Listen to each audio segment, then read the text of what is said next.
29 तारीख की जब शाम को आपने स्टिंग ऑपरेशन की, तब तक 66 डेड बॉडीज मिल चुकी थी। 66 डेड बॉडीज़ की लिस्ट है, वीडियो है, वहाँ पे आप देख सकते हैं। बॉडी के ऊपर नंबर 66 लिखा हुआ है। सरकार जो सरकारी आंकड़े दे रही है, पहले 17 बॉडीज़ का, फिर 30 कैजुअल्टीज़ का, लेकिन ये आंकड़े उससे कई गुना ऊपर हैं।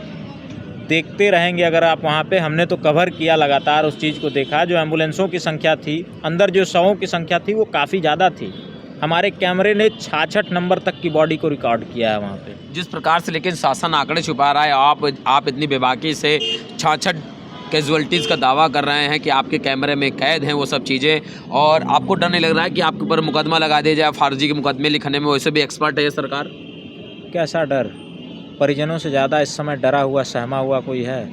हम भी डर जाएंगे तो आखिर हकीकत बाहर आएगी कैसे? सच्चाई बाहर कौन लेकर के आएगा?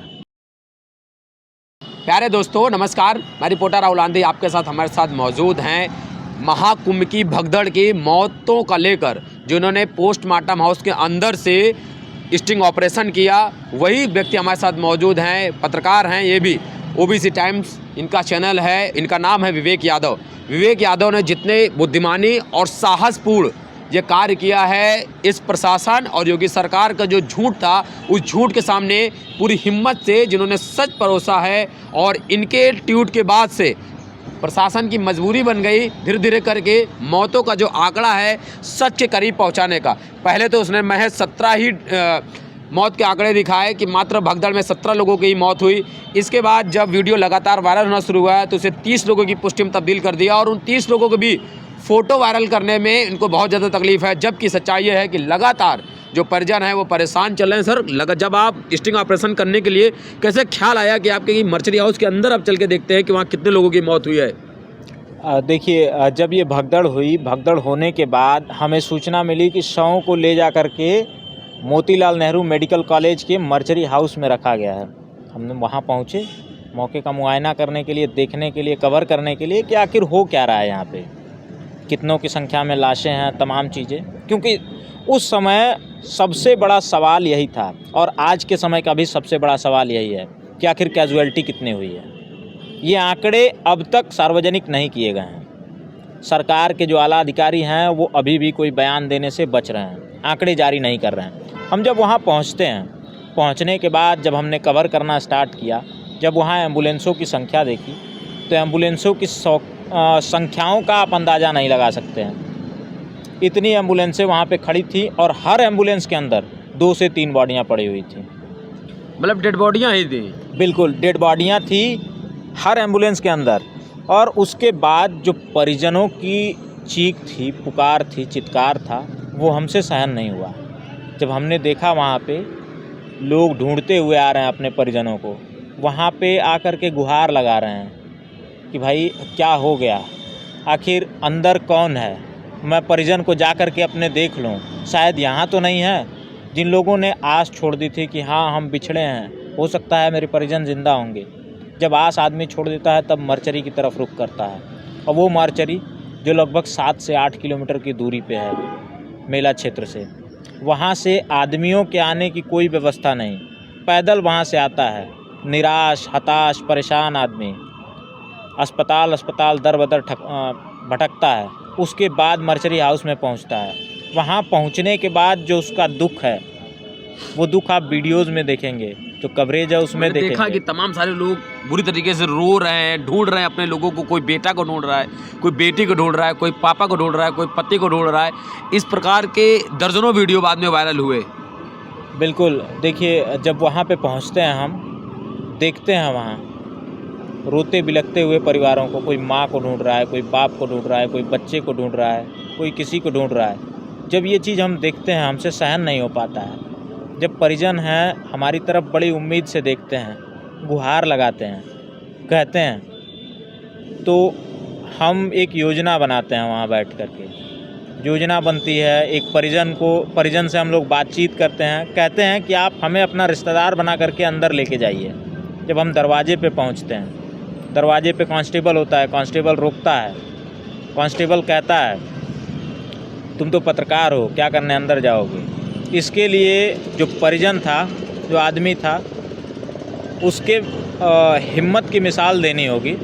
उसने कहा कि ये मेरे रिलेटिव हैं, जा कर के अंदर शव की शिनाख्त करना चाहते हैं, देखना चाहते हैं कि क्या मेरे परिजन अंदर हैं। जब हम लोग जाते हैं, इस तरीके से एंट्री होती है हमारी, जाते हैं अंदर 3 कमरे बने होते हैं।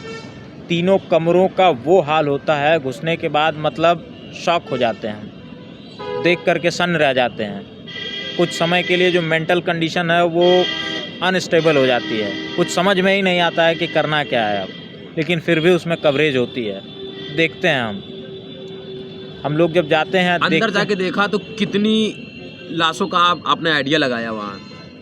लाशों का आइडिया लगाने वाली बात नहीं है, वो तो पूरी वीडियो है। जो स्टिंग हमने की थी वो पूरी वीडियो पड़ी हुई है। उस वीडियो में आप खुद गिनती कर सकते हैं कितनी लाशें हैं। सरकार जो सरकारी आंकड़े दे रही है, पहले 17 बॉडीज़ का, फिर 30 कैजुअल्टीज़ का, लेकिन ये आंकड़े उससे कई गुना ऊपर हैं। देखते रहेंगे अगर आप वहाँ पे। हमने तो कवर किया लगातार, उस चीज़ को देखा। जो एम्बुलेंसों की संख्या थी, अंदर जो शवों की संख्या थी वो काफ़ी ज़्यादा थी। हमारे कैमरे ने 66 नंबर तक की बॉडी को रिकॉर्ड किया है वहाँ पे। कल जब आपने कल ही किया ना, आपने 30 तारीख को, 29 तारीख को शाम को जब आपने स्टिंग ऑपरेशन किया, 29 तारीख को जब शाम को आपने स्टिंग ऑपरेशन किया, तब तक 66 डेड बॉडीज मिल चुकी थी। 66 डेड बॉडीज़ की लिस्ट है, वीडियो है, वहाँ पे आप देख सकते हैं। बॉडी के ऊपर नंबर 66 लिखा हुआ है। टोकन नंबर तो लगा देते हो ना, 1 2 3 4 ऐसे। जी बिल्कुल। तो 66 नंबर तक आपने अपने कैमरे में रिकॉर्ड किया? जी, 66 नंबर तक हमने रिकॉर्ड किया और है। अभी भी सरकार मात्र 30 कैजुअल्टियों का दावा कर रही है। जी, अब तक 30 कैजुअल्टीज़ का दावा किया जा रहा है, 30 लोगों की मृत्यु हुई है उसमें, लेकिन ये आंकड़ा बहुत ऊपर है। अभी आप देखेंगे पब्लिक डोमेन में तो यहाँ तक चर्चा है कि हज़ारों लोगों के मरने की आशंका है। पब्लिक डोमेन में ये तक चर्चाएं हैं कि बॉडियाँ दफनाई गई हैं। पब्लिक डोमेन में जब आप चाय की दुकानों पर बैठेंगे, लोगों की चर्चाएं सुनेंगे, आपको सारी चीज़ें क्लियर हो जाएगी। आप तो खुद फील्ड में हैं, आप तो खुद कुंभ कवर कर रहे हैं, आप तो खुद देख रहे हैं उन चीज़ों को, कैसे क्या है, क्या बातें हो रही हैं। फिलहाल जो स्थिति है यहाँ की अभी भी कंट्रोल में नहीं है। शासन प्रशासन पूरी तरीके से विफल है। सरकार लगातार आंकड़ों को छिपाने में लगी हुई है। उन अस्पतालों क्या हुआ जिनके व्यवस्था एकदम चाक चौबंद कर दे रहे थे कि आने वाले जो यहाँ पर दर्शनार्थी हैं, स्नार्थी हैं, उनके सारी व्यवस्थाएं थी। कुंभ के कोई अस्पताल काम नहीं आए? कुंभ के अस्पताल क्या काम आएंगे? कुंभ के नॉर्मल बताइए, जहाँ कहीं भी शिविर लगाए जाते हैं वहाँ कितनी तक की व्यवस्था होती है? बहुत व्यवस्था होती है।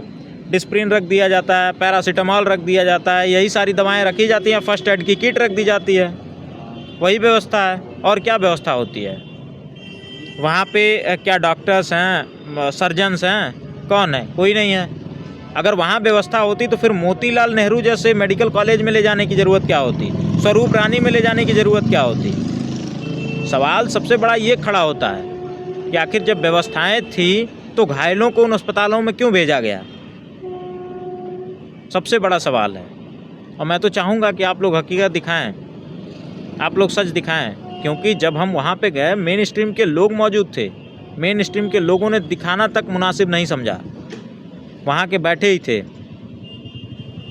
केवल सोशल मीडिया ही एक ऐसा प्लेटफॉर्म है जिससे दिखाया जा रहा है, हकीकत लोगों के बीच में आ पा रही है, नहीं तो सबने दिखाना बंद कर दिया है। जिस प्रकार से लेकिन शासन आंकड़े छुपा रहा है, आप इतनी बेबाकी से 66 कैजुअल्टीज़ का दावा कर रहे हैं कि आपके कैमरे में कैद हैं वो सब चीज़ें, और आपको डर नहीं लग रहा है कि आपके ऊपर मुकदमा लगा दिया जाए? फर्जी के मुकदमे लिखने में वैसे भी एक्सपर्ट है ये सरकार। कैसा डर? परिजनों से ज़्यादा इस समय डरा हुआ, सहमा हुआ कोई है? हम भी डर जाएंगे तो आखिर हकीकत बाहर आएगी कैसे? सच्चाई बाहर कौन लेकर के आएगा?